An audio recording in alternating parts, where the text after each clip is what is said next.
So before we get started, we need to learn the parts of our instrument. So let's just start at the top. This is the scroll. It's the one thing that doesn't really have a purpose. It's just there to look pretty. Hypothetically, they could just chop it off right here and your instrument would still work fine. Everything else though on your instrument has a purpose, so that's important to remember. This is called pegs. You have 4 of them, 1 for each string. They tune your strings. Now, do not touch them. As a beginner, trust me, do not touch them. That is the fastest way to get a broken string. Eventually, we'll teach you enough that you'll be able to touch them, and I'll show you later one thing that you could use to tune, but do not use your pegs unless you're trained to do so. The pegs are housed in the peg box, that makes sense. This little thing at the top here is where the string kind of starts to be clear of the peg box, and that's called the nut. So the nut is where the string kind of starts. This is called the fingerboard, not really a creative name because it's the board that you put your fingers on. This is the neck, that's where your hand goes. Here we have the F holes because they kind of look like F's. And now this is a very important part. This is called the bridge. So the bridge is a very skinny piece of wood that is not glued down. It is not stuck there in any way. It is only standing up because of the pressure that the strings put on. Now this is really important to know because if you bonk the bridge or rest your instrument on it or something, it will fall or it will break. And that is not a good thing. If it breaks, that's obviously you would need to go to a store. If it falls, it's possible that I could put it back up, but I might not do it in exactly the right spot. If you look inside of your F holes, you will also see that there is something called a sound post inside of your instrument. The sound post is also not glued down. It is there standing up because of the pressure of the bridge, because of the pressure of the strings. So if your bridge falls, the sound post might fall, and that's definitely something that a violin maker or music store would have to fix. That's not something I can do. I tell you this because you need to be very, very careful of your bridge. Never ever set your instrument down, bridge down.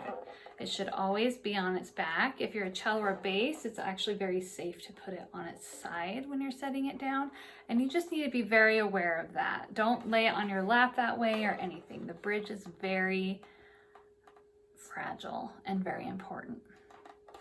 The other tuning thing I mentioned is fine tuners. Now my violin only has 1, but yours will have 4.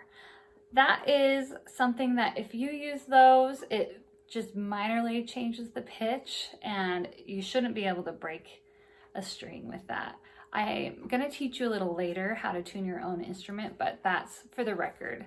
If your parent is a musician and they're feeling brave, they still can't touch the pegs. But if they want to touch the fine tuners, that's fine. Then we've got the tailpiece.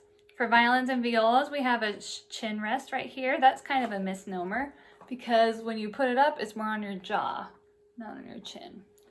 And then back here, there's the button that holds everything together. That holds the tailpiece there. Cellos and basses will have something called an end pin that comes out the bottom as well. Now let's just talk about the bow really quick. You may notice that I didn't mention everything on page 2. I just kind of skimmed over the important ones. The bow, here's the frog, and here's the tip. There's a whole story about why it's called the frog. I believe that the name for it sounds similar to the word for frog when you speak French. Something like that. That would be a good Google search. But nevertheless, we call it the frog, and that's kind of confusing. This is called the screw, the adjusting screw. Now that's very important. When you're storing your bow, it needs to be loose. So you would turn your bow, your screw to the left, and you want it to be kind of loose like that when it's being stored. That lets your bow kind of rest. Then you will tighten your bow when you're ready to play. And everybody always wants to wonder how tight to put it. So let me show you. Usually about a pinky width in between is right for violins and violas. And can you see how there's still slight curve right there. Now, I love my bow, but for teaching purposes, I'm going to show you what not to do. Some people want to make it parallel, the bow straight, the stick straight. That's not good. What's even worse is if you do it too tight, it starts to bend the other way. I can't even let it do that for a second. That's going to be really hard on your bow. The last thing I need you to know is that this is hair. This is horsehair on your bow. And you have to be very careful not to touch it. So on the violin, you have to be very careful not to touch your bridge. And actually for all the instruments, you got to be really careful of your bridge. But for the bow, try not to touch the hair. That's very important. Everybody has a little bit of oil in their skin. And when your fingers touch the hair, that makes the hair kind of slidey and smooth, and it makes it so that it can't make a sound. So it's very important that you don't touch the hair and you don't let anybody else. So those are all the parts of your instrument. If you want to know any other ones or if you forget, just go ahead and look at page 2. Now let me teach you how to hold your bass. Bass can be played standing up or sitting in a stool. I'm going to show standing position right now.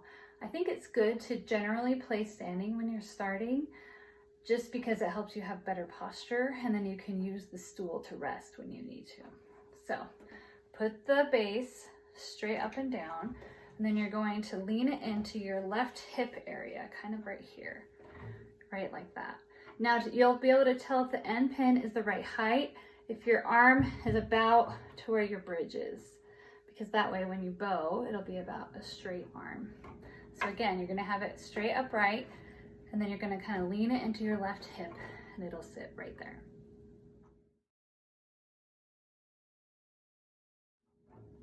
We're gonna learn 2 strings right now on the bass.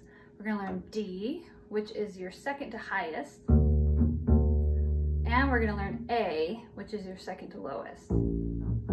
So we're learning those middle 2 strings. We have D and A.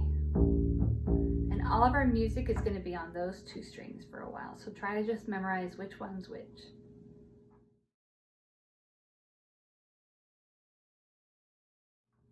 To begin with, we're going to start with one note, which is called the quarter note. Some people might also know this as a top. Now the quarter note is filled in and it has a line. The line can either be going up or down, and it's still a quarter note. The quarter note gets 1 beat. So all you need to know about that for now is that it's a steady beat. It's kind of like a clock. So if you have a bunch of quarter notes, you can't be like, you've got to be steady. 1, 2, 3, 4, like that. Now, its opposite is the quarter rest. So this means that you don't make sound for 1 beat. So for example, if we had quarter note for 3 and then a rest, it'd be 1, 2, 3, rest. So that would sound like this. 1, 2, 3, rest. 1, 2, 3, rest. So that rhythm is used on pages 4 and 5 of our book. So we learned how to play D and A, and now we're using those in different combinations with the quarter note and the quarter rest. So let's play open D. It's just as easy as it sounds, like this. 1, 2, 3, rest.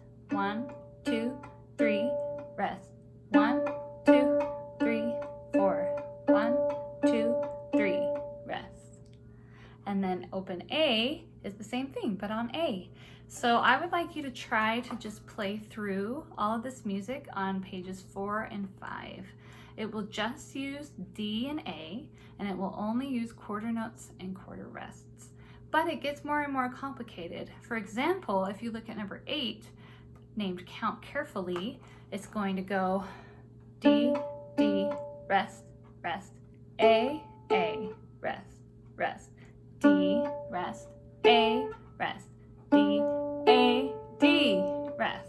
So even though it only has a couple of things, it can get kind of complicated. So try to learn all of that music and we'll review that next time. Now let's talk about the bow grip. This is something that's very difficult for a lot of people. They really just want to hold their bow like this, and they don't see why that would be a problem. And at first you can make a sound with that, and that's fine, but I kind of equate it to when you learn to start writing with a pencil. When you first started to use a pencil, you probably did it like this. I've got 3 kids, they all started with that. And your teachers or your parents kept telling you to switch to this, but that didn't make sense because you could write letters this way, you could draw things this way, but now that you're older, you can see that if you hold it this way, you can go a lot faster, you can do less movement. If you were still writing like this, you'd have to move your whole arm, every letter, but here you can just use fingers. The bow grip is very much the same. People think, this is fine, it's working. But what I'm trying to prepare you for is to play really fast with minimal effort later. So keep that in mind. You will most likely get annoyed with the bow grip at the beginning, but just trust me, if you stick with it, it'll feel totally natural. The most important part of any bow grip is a bent thumb. Your bent thumb goes right here, in between this black thing and your frog. Now that can feel kind of uncomfortable. I like to say it's like a texting thumb. If you've texted, it's like that, okay? And notice that my thumb is actually touching the side of the hair. That's breaking one of my rules, isn't it? But that's okay, just for the thumb. Then these 2 middle fingers here are gonna chomp. I like to say that they have buck teeth. So it's kind of like you have this fox, here's his ears, and he's got bottom teeth and buck teeth right there, and he chomps it, and then he's tired, so he lays over. Now for violins and violas, your pinky's gonna go on top right here. For cellos and bass, since you're gonna be this way, your pinky's gonna go over the edge like that. So, bent thumb, right in there, chomp, lean over. So try that out at home. Now, if you're feeling brave, you could also try to play the music on pages 4 and 5 with your bow, now that you know how to hold it. So for example, let's play open D. We'll sound like this. Rest. Rest.